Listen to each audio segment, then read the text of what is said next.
हर हवेली की दीवारों में कुछ न कुछ दफ़्न होता है। कभी यादें, कभी राज़ और कभी आत्माएँ।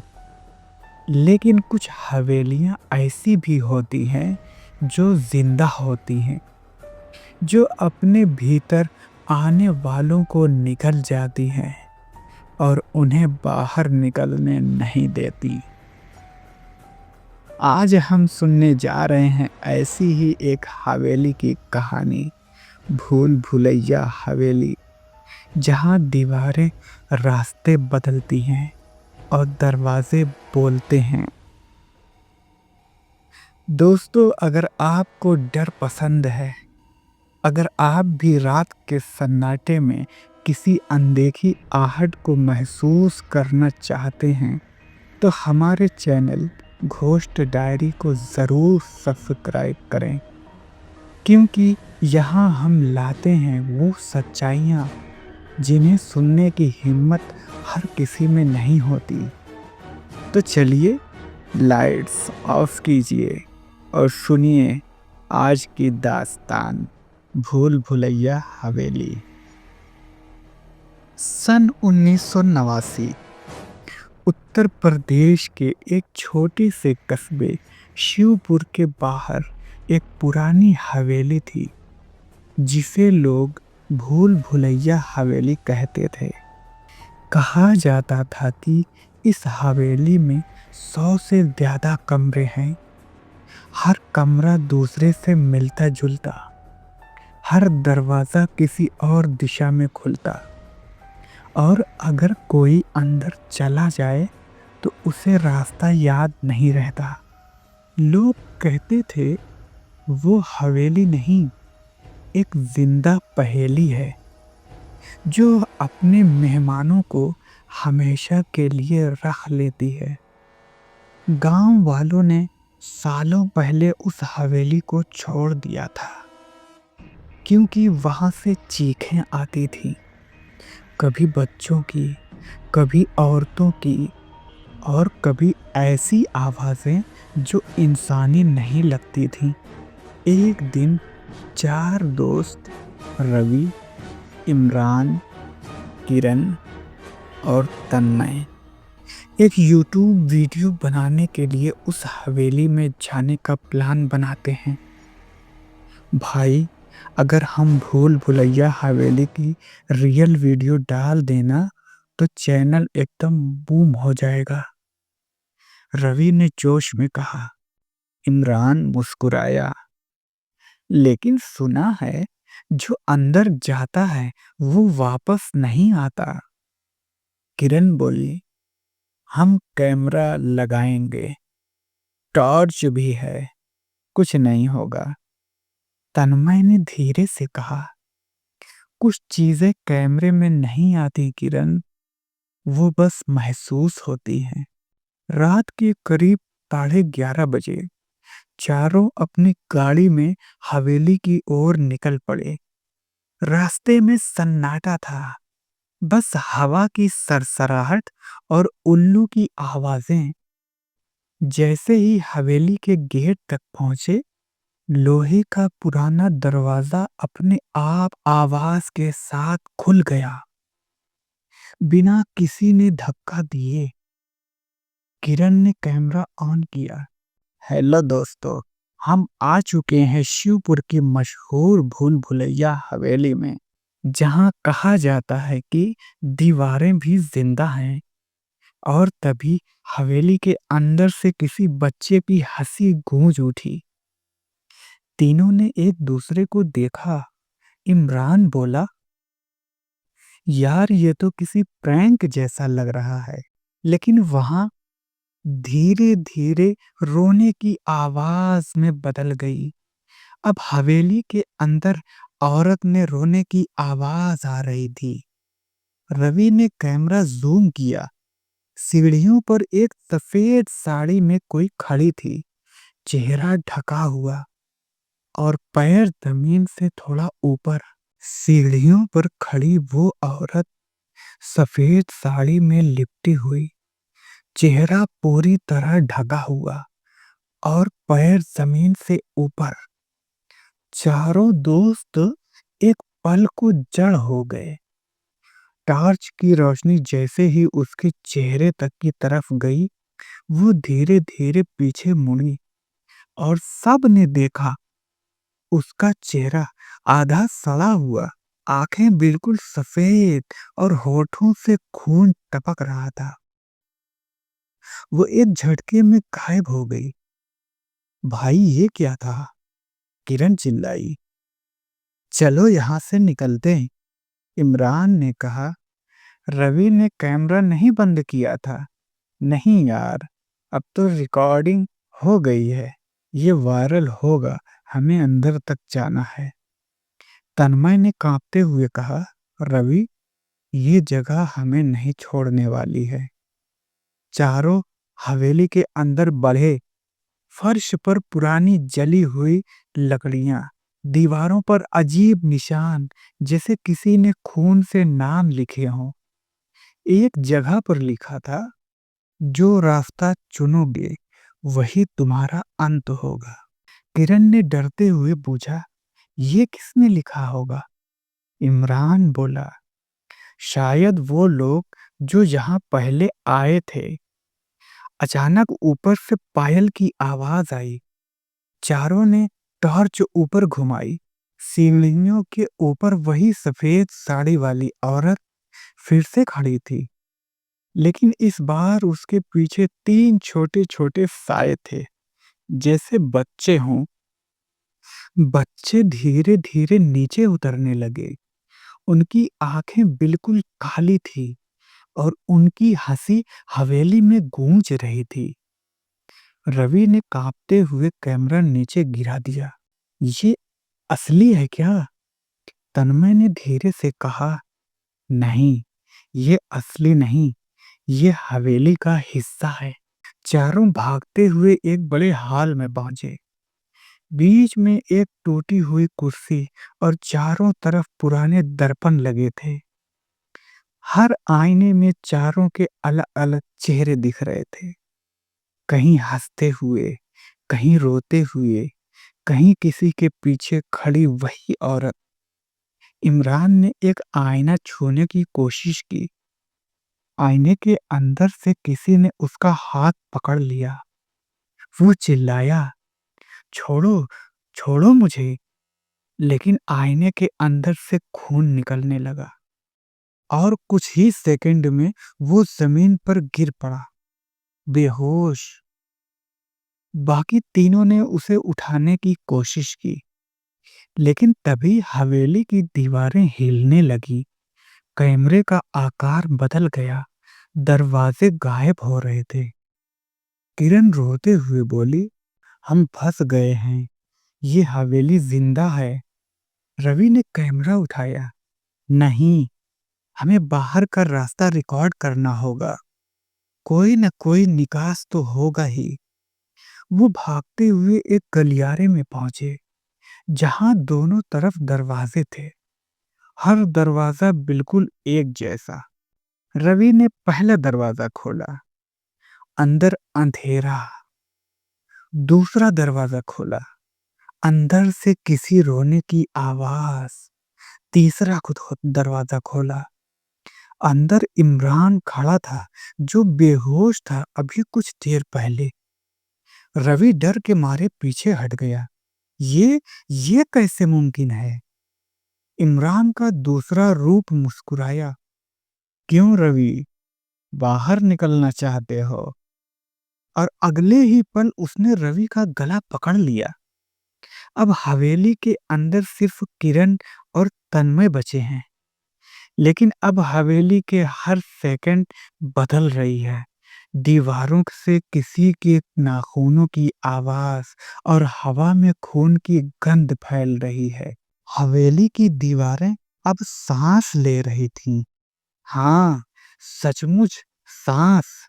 हर ईंट के अंदर से हवा की खींच और छोड़ने की आवाज आ रही थी, जैसे पूरी हवेली जिंदा हो। किरण और तन्मय बेतहाशा भाग रहे थे। रवि का कैमरा जमीन पर पड़ा था। उसकी लाल लाइट अभी भी ब्लिंक कर रही थी, जैसे वो सब कुछ रिकॉर्ड कर रहा हो, यहाँ तक कि मौत भी। किरण की सांसें भारी थी, उसका चेहरा डर और पसीने से भीगा हुआ। तन्मय, इमरान और रवि दोनों मर गए क्या? तन्मय ने धीमे स्वर में कहा। नहीं, वो मरे नहीं हैं। किरण, वो रुका और कांपती आवाज में बोला, अब वो हवेली का हिस्सा बन गए हैं। किरण कांप गई। अचानक हवेली के ऊपर वाले हिस्से से कांच टूटने की आवाज आई। सैकड़ों शीशे टूटकर नीचे गिरने लगे। हर शीशे में किसी का चेहरा दिखाई दे रहा था। कभी रवि का, कभी इमरान का और कभी किसी अनजान औरत का जो दर्द में चीख रही थी। तन्मय ने एक कमरे में छुपने की कोशिश की। अंदर एक पुरानी लकड़ी की अलमारी थी, जिसके दरवाजे खुद ब खुद खुले हुए थे। किरण बोली, अंदर मत जाना। लेकिन तन्मय ने दरवाजा खोला। अंदर खुद तन्मय खड़ा था। वही चेहरा, वही कपड़े, लेकिन आंखें पूरी काली। दूसरा तन्मय मुस्कुराया और बोला, अब तू बाहर रहेगा, मैं अंदर जाऊंगा। अगले ही पल असली तन्मय को किसी ने अंदर खींच लिया और दरवाजा बंद हो गया और किरण की चीख हवेली में गूंज उठी। किरण अब अकेली थी।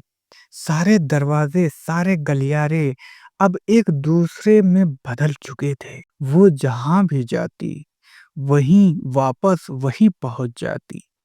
एक ही कमरा, बार बार वही जली हुई कुर्सी, वही आईने। उसने डरते हुए कैमरा उठाया और बोली, अगर कोई ये फुटेज देखे तो प्लीज इस हवेली में मत आना। अचानक पीछे से एक ठंडी हवा चली। किरण पलटी। वहीं खड़ी थी वो सफेद साड़ी वाली औरत। इस बार उसका चेहरा पूरी तरह साफ था, आधा जला हुआ, लेकिन आंखों में अजीब सी चमक। वो बोली, क्यों आई थी यहाँ? तुम्हें बाहर से बुलाया गया था या हवेली ने खुद बुलाया था? किरण कांपती आवाज में बोली, हम बस वीडियो बनाने आए थे।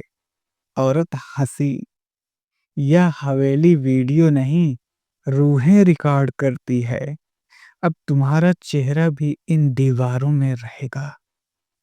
किरण चीखी, भागने की कोशिश की, लेकिन हर तरफ से दीवारें सिमटने लगी, जैसे हवेली उसे अपने भीतर निगल रही हो। दीवारों से किसी के हाथ निकले। पुरुष, औरतें, बच्चे, सबकी आत्माएं जो इस हवेली में मर चुकी थी।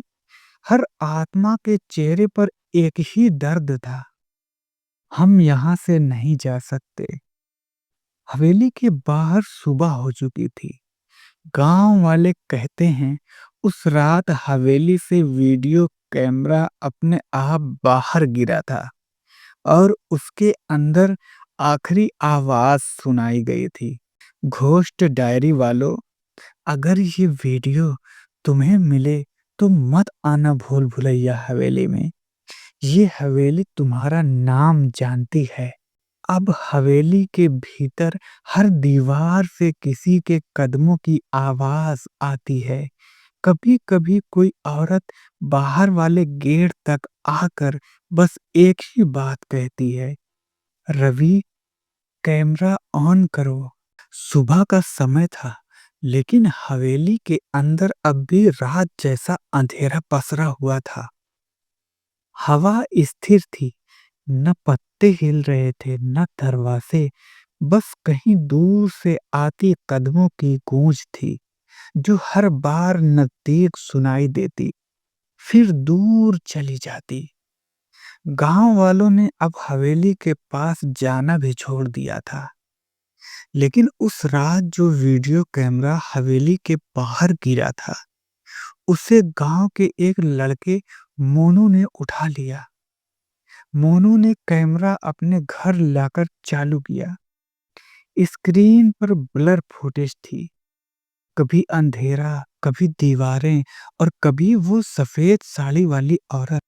लेकिन सबसे डरावनी बात ये थी, वीडियो के आखिर में मोनू का ही चेहरा दिख रहा था, जो कैमरा पकड़े हुए था, जबकि वो खुद उस वक्त हवेली के बाहर था। अगले दिन मोनू अपने दोस्तों को लेकर उसी हवेली में गया। चलो देखते हैं अंदर आखिर क्या है। पिछले लोग डर गए होंगे, उसने मजाकिया अंदाज में कहा। उसके साथ थे सोनू, राजा और नीलम, चारों हाथों में मोबाइल की टॉर्च लिए हवेली के उस जंग लगे दरवाजे को धकेलते हैं। दरवाजा अपने आप धीरे धीरे खुल जाता है, बिना किसी आवाज के। अंदर का माहौल जैसे वक्त में थमा हुआ था। जले हुए फर्नीचर, टूटी सीढ़ियां और हवा में सीलन की गंध। नीलम ने दीवार पर उंगली फेरते हुए कहा, यहाँ तो सालों से कोई नहीं आया। तभी एक कोने से किसी बच्चे की हंसी सुनाई दी। मोनू मोनू ने मोबाइल घुमाया, पर वहां कोई नहीं था। फिर अचानक उसके पीछे से वही आवाज आई, कहाँ जा रहे हो मोनू? वो पलटा, वहीं रवि खड़ा था, वही यूट्यूबर जो कुछ दिन पहले गायब हुआ था। चेहरा फीका, आंखें धसी हुई और होंठ बिल्कुल सूखे हुए। उसने अपनी आवाज में कहा, हमने वीडियो पूरा नहीं किया था, अब तुम लोग पूरा करोगे? राजा ने डरते हुए पूछा। तू जिंदा है? रवि मुस्कुराया और बोला, जिंदा? यहाँ कोई मरता नहीं, बस हवेली के साथ मिल जाता है। जैसे ही उसने ये कहा, पीछे की दीवार पर हजारों हाथों के निशान उभर आए, जो खून जैसे तरल में चमक रहे थे। हर निशान जैसे बाहर आने की कोशिश कर रहा था। नीलम की चीख निकल गई, हमें बाहर निकलना होगा। चारों भागने लगे, पर गलियारा अब लंबा होता जा रहा था, जैसे रास्ता कभी खत्म ही नहीं हो रहा। कदमों की आवाज अब हर दिशा से आ रही थी, कभी बच्चों की हंसी में बदलकर, कभी किसी औरत के कराहने की आवाज और कभी दीवारों से आती सांसों की सरसराहट। अचानक नीलम को लगा किसी ने उसका हाथ पकड़ लिया है। उसने झटका मारा, पर उसके हाथ पर अब भी किसी के नाखूनों के निशान थे। सोनू ने कहा, ये हवेली खुद को बदल रही है, हर सेकंड। मोनू चिल्लाया, इस तरफ, इस तरफ। तीनों एक बड़े हॉल में घुसे। बीच में वही पुरानी टूटी कुर्सी थी और दीवारों पर लटकी पुरानी तस्वीरें। एक तस्वीर में रवि, किरण, इमरान और तन्मय दिख रहे थे, लेकिन अब उनके चेहरों की जगह खोपड़ियां बनी थीं और तस्वीर के नीचे खून से लिखा था, स्वागत है नए मेहमानों का। अचानक हवा में ठंडक बढ़ गई, टॉर्च अपने आप बंद हो गई। चारों ने एक साथ सुना, अब बारी तुम्हारी है। और जैसे ही उन्होंने पीछे देखा, वही सफेद साड़ी वाली औरत दीवार के अंदर से बाहर की तरफ आई। उसकी आंखों में आग सी लाल चमक थी। वो धीरे धीरे बोल रही थी, हर आत्मा यहाँ अधूरी कहानी छोड़ जाती है। तुम लोग मेरी कहानी का आखिरी हिस्सा हो। अब हवेली में 5 नई परछाइयां घूम रही हैं। गांव वाले कहते हैं, रात के 3:15 पर हवेली की खिड़कियों में 4 टॉर्च लाइटें झिलमिलाती हैं। और पांचवी खिड़की में वो औरत अब भी खड़ी रहती है, वो भी मुस्कुराती हुई।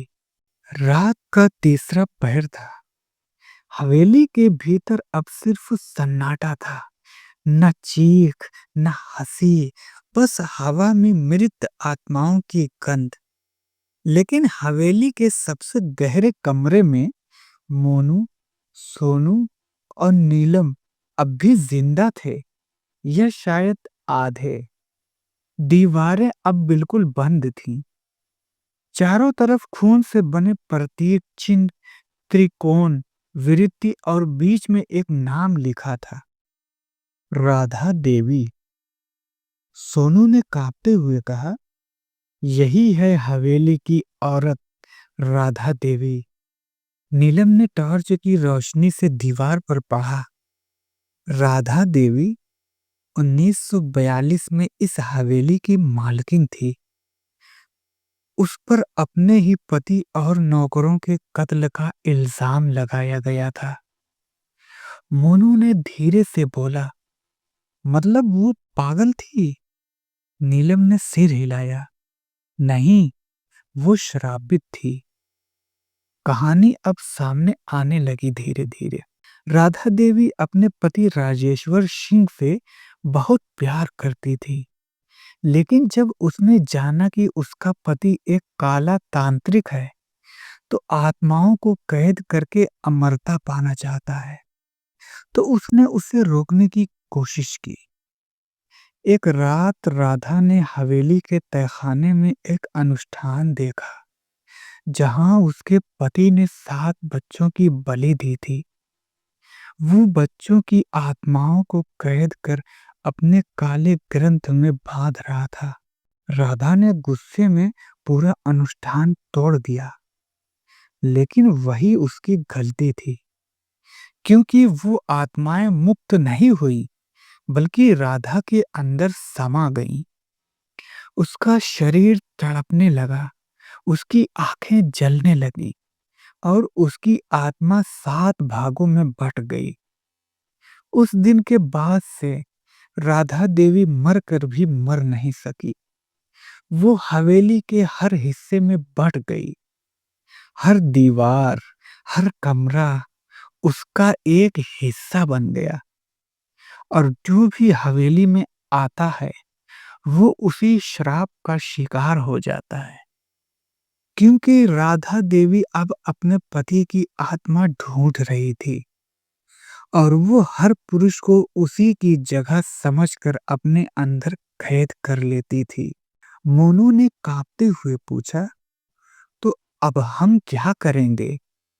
तभी हवेली की जमीन कांपने लगी। हर दीवार से वही आवाज आने लगी, कोई बच नहीं सकता। राधा देवी फिर प्रकट हुई। चेहरा अब भी और विकृत, आंखों से धुआं निकल रहा था। उसने कहा, सालों से जो यहाँ आते हैं, वो मुझे छोड़कर नहीं जा पाते। नीलम आगे बढ़ी। उसके हाथ में वही कैमरा था जो रवि का था। उसने कहा, तुम्हारी कहानी अधूरी है राधा देवी। अगर हम उसे दुनिया को दिखा दें, तो शायद तुम्हें मुक्ति मिल जाए। राधा ने ठंडी हंसी हंसी, मुक्ति? मुझे अब मुक्ति नहीं चाहिए, मुझे संग चाहिए। और अगले ही पल राधा ने हाथ फैलाए। चारों तरफ हवा का तूफान उठा, फर्श से लपटें उठी और हवेली का पूरा ढांचा हिलने लगा। मोनू और सोनू और नीलम चीखते हुए बाहर भागे, लेकिन जैसे ही उन्होंने गेट पार किया, हवेली ने जोर से चीख मारी और पल भर में वो जमीन में धंस गई। धूल के गुबार के बीच बस एक पुराना कैमरा पड़ा था, जो खुद चालू हो गया। स्क्रीन पर आखिरी फुटेज दिखाई दी। राधा देवी मुस्कुराती हुई बोली, अब हवेली नहीं रही, लेकिन मैं अब हर स्क्रीन में जिंदा हूं। आज भी अगर कोई भूल भुलैया हवेली का पुराना वीडियो यूट्यूब पर देखता है तो कुछ सेकंड के लिए कैमरा की स्क्रीन ब्लैक हो जाती है और उसमें किसी के फुसफुसाने की आवाज आती है, रवि, कैमरा ऑन करो। इस तरह खत्म होती है वो कहानी, एक ऐसी हवेली की जो जिंदा थी और एक ऐसी औरत की जिसकी आत्मा अब हर कैमरे में फंस गई है। साथियों, अगर आपको यह कहानी पसंद आई हो तो लाइक, कमेंट और शेयर जरूर करें। लेकिन याद रखना, अगर वीडियो देखते वक्त स्क्रीन काली हो जाए तो पीछे मत देखना, क्योंकि राधा देवी अब भी वहीं होती है। सब्सक्राइब करें घोस्ट डायरी, जहां डर सिर्फ सुना नहीं, महसूस किया जाता है। धन्यवाद मेरे प्यारे साथियों।